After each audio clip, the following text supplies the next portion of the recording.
I'll say right off the bat, I view the pixelated offal Midway's been trying to pass off as Mortal Kombat since, 4 as essentially worthless. So if you find yourself incapable of valuing the opinions of those of us who don't achieve sexual release of the words "finish him," feel free to close this video and take a long walk off a short cliff.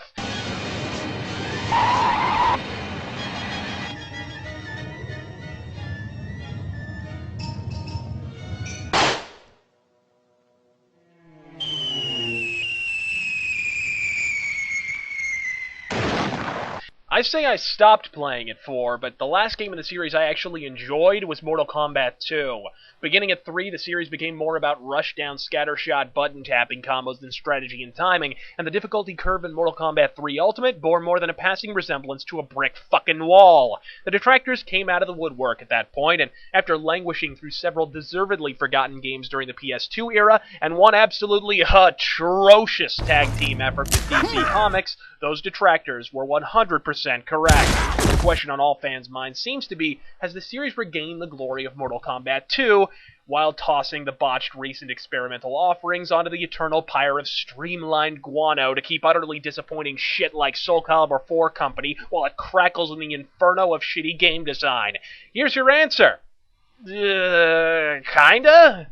Content with a K seems to be NetherRealm's chief selling point with Mortal Kombat 9, but upon proper inspection, it's actually pretty damn empty. Not Angry Joe's cranial cavity empty, but nowhere near as overflowing with content as Warner Brothers would have us believe. The story mode, while very much welcome and certainly far more involved than most fighting game modes, takes a shotgun blast to the cerebellum by not allowing the player to choose their own character. I don't know or want to know Sub-Zero's moveset. If I wanted to, I'd ask every single human being playing this game online. Yet here I am poring over menus to find out what fucking Cyrax's factory-made combo is while struggling through a 2-on-1 handicap match. And it's not even badass RoboCop Cyrax. It's the faggy yellow biker shorts bedecked faux Rastafarian Cyrax, as if his entire existence serves to answer the question, so what do you get when you give Eddie Gordo a lobotomy? Seriously, NetherRealm, you expect me to kick 7 different shades of shit with a character I hate? Fuck you, piece of shit! Let me pick my character. And I know the tough guy tourney fags are on the cusp of a cardiac event as I say this, while I can practically hear them from the comfort of my computer chair right now. You're supposed to know how to play as everyone, asshole. That's what makes you good. Really, dildo? I thought beating people's asses made me good, which is why I can ruin your week when I play as Baraka, but make me pick Striker, and even a 5-year-old could mercilessly deflower my every orifice. To me, that's the charm of fighting games, picking your character and learning how to beat everyone's ass with them. What's that you say? Sub-Zero's the best character in the game? Great, let's throw a fucking party for Sub-Zero. To me, he looks like a boring ninja with a shredder mask and an outfit made out of urinal cakes. Fuck Sub-Zero. On the positive side, the word that springs to mind when describing Mortal Kombat 9 within the context of modern fighting games is refreshing. Not ice-cold Dr. Pepper on a sticky summer day refreshing, more like room temperature water in the middle of the fucking Sahara refreshing. While NetherRealm has added many a bell and more than a few whistles, for the most part, those additions were misguided, and the true brilliance of Mortal Kombat is in how it's been simplified. I say simplified, which is most certainly not to be confused with streamlined, the banal buzzword that launched the shovelware shitstorm we're currently boarding up our figurative windows against. If the Mortal Kombat franchise was a human body, then the additions made in Mortal Kombat 4, Deception, and Deadly Alliance were malignant tumors. Keeping with this needlessly convoluted analogy, Mortal Kombat 9 is the rejuvenated result of painstaking, expertly performed surgery.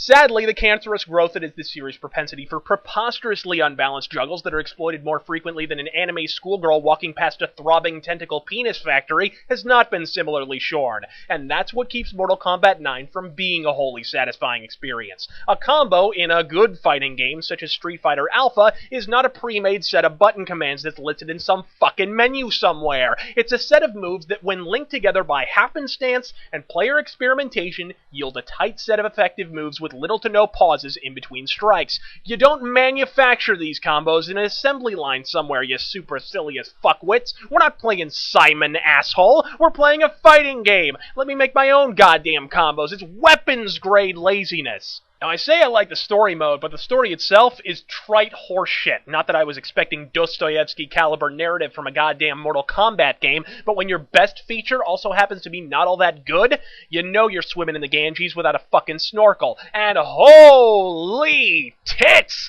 There must be silicone in the water down there at NetherRealm Studios. I haven't seen such a maudlin amalgamation of massive memory since Marissa Miller made money meandering in Monaco like Moominshants. That's alliteration, son! Don't sit there with your arms crossed, asshole. You know you're impressed. Most impressive. Intent on following Capcom down the intellectually hobbled, casualized bunny hole, they've inserted an even easier variant of the Ultra Combos from Street Fighter IV called an X-Ray attack. That's right, for a mere 3 bars of meter, you too can execute a devastating combo attack replete with enough bullet time and slow-mo to make Hideo Kojima ejaculate molten silver.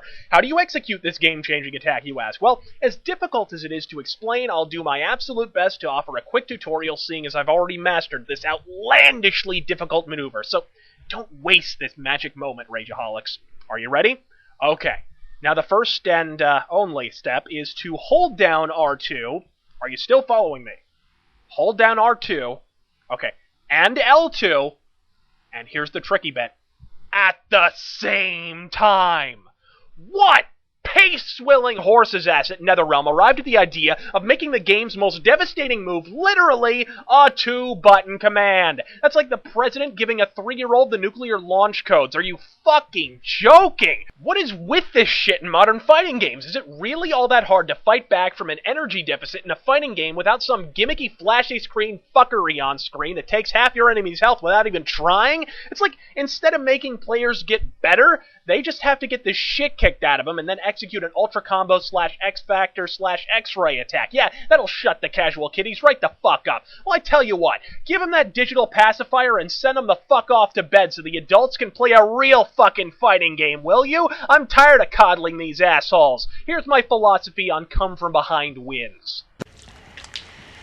If it's getting to go wrong, Dan, you just drop down flat.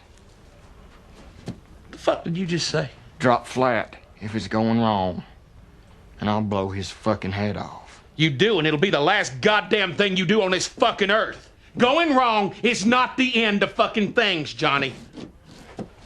Fuck no.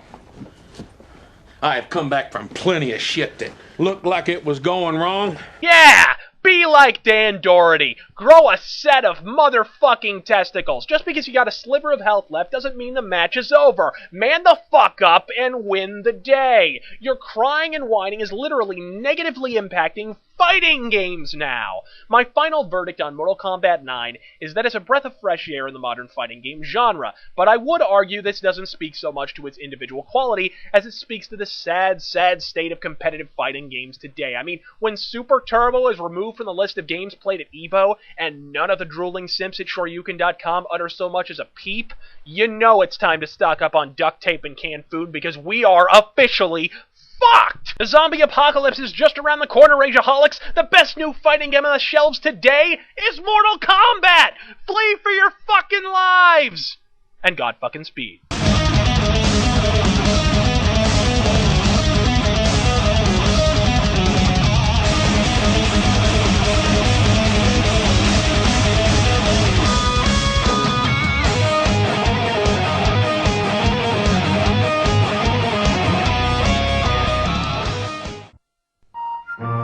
This week on Cooking with Scorpion, learn about chopping, tenderizing, chopping, cake decorating, and chopping.